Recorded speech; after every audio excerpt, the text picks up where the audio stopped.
Hello guys, welcome back to my YouTube channel Englishman 247। तो आज की वीडियो में हम एक स्टोरी पढ़ने वाले हैं।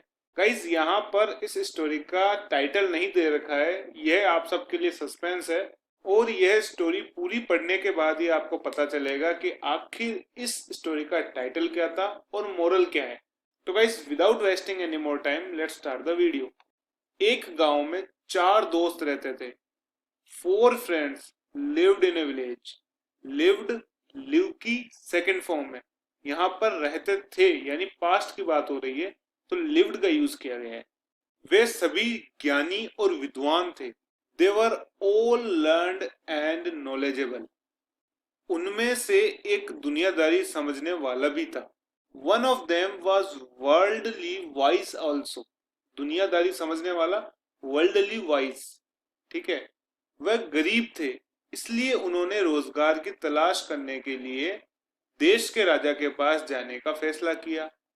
दे were poor, so they decided to go to the king of the country to seek employment. जंगल से गुजरते समय उन्होंने एक जानवर का कंकाल देखा। While passing through the forest, they saw the skeleton of an animal. Guys यहाँ पर सा सी की सेकंड फॉर्म है, यहाँ पर पास्ट की बात हो रही है। उन्होंने देखा, इसलिए हमने यहाँ पर सा का यूज करा है।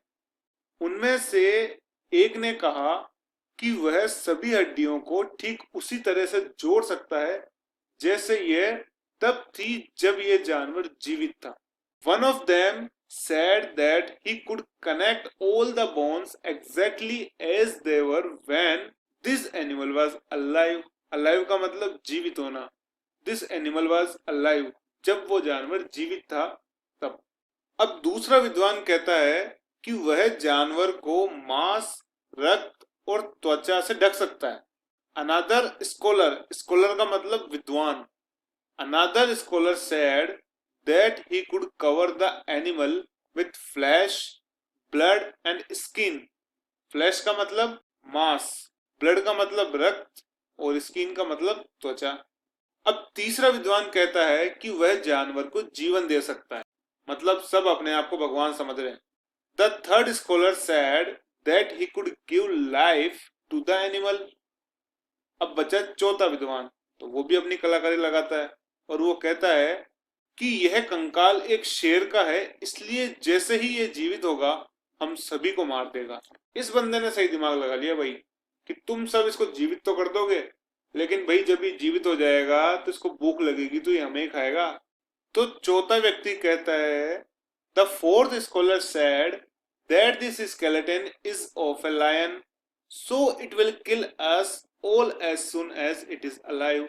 तो जब ये शेर जीवित होगा तब ये हम सभी को मार दे। बेहतर होगा कि वह उसे छोड़ दे। It would be better to leave him.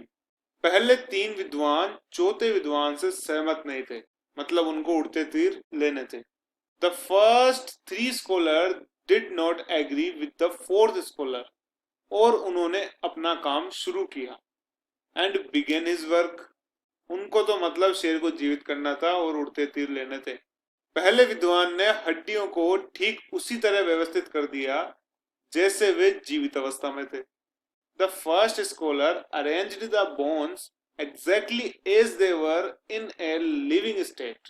दूसरे ने मंत्र पढ़ना शुरू किया और कंकाल को मांस, रक्त, नसों और खाल और अंत में बालों के साथ कवर करना शुरू किया। The other began reciting mantras and covered the skeleton with flesh, blood, veins and skin and finally hair. यहाँ पर रिसाइटिंग का मतलब होता है मंत्र पढ़ना, और फ्लैश का मतलब मांस, ब्लड का मतलब रक्त, और वेन्स का मतलब होता है नसें, और स्किन का मतलब तो खाल, आप जानते ही हो, और हेयर यानी बाल।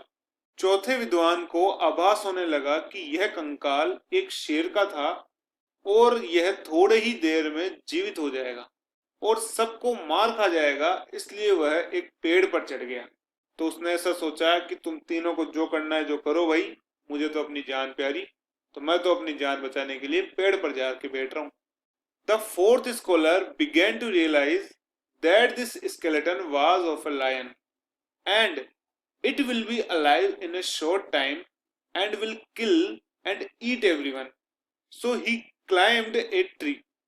अब तीसरे विद्वान का जो काम था वो बचा हुआ था, तो तीसरा विद्वान अपना काम करना शुरू करता है।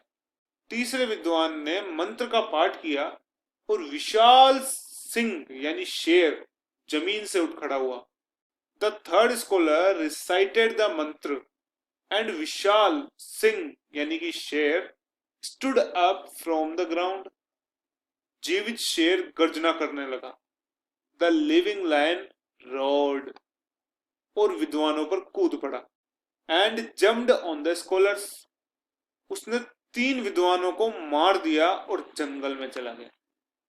He killed 3 scholars and went into the forest. चौथा विद्वान पेड़ से नीचे आ गया। The fourth scholar came down from the tree. उसने अपने तीनों साथियों को मृत पाया। 3 of his comrades were found dead. Guys, comrades का मतलब होता है साथी। 3 of his comrades यानी कि 3 साथी।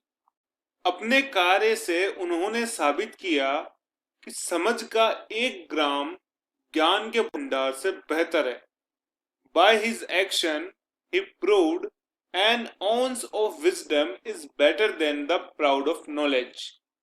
ज्ञान के समुद्र से समझ की 1 बूंद बेहतर है।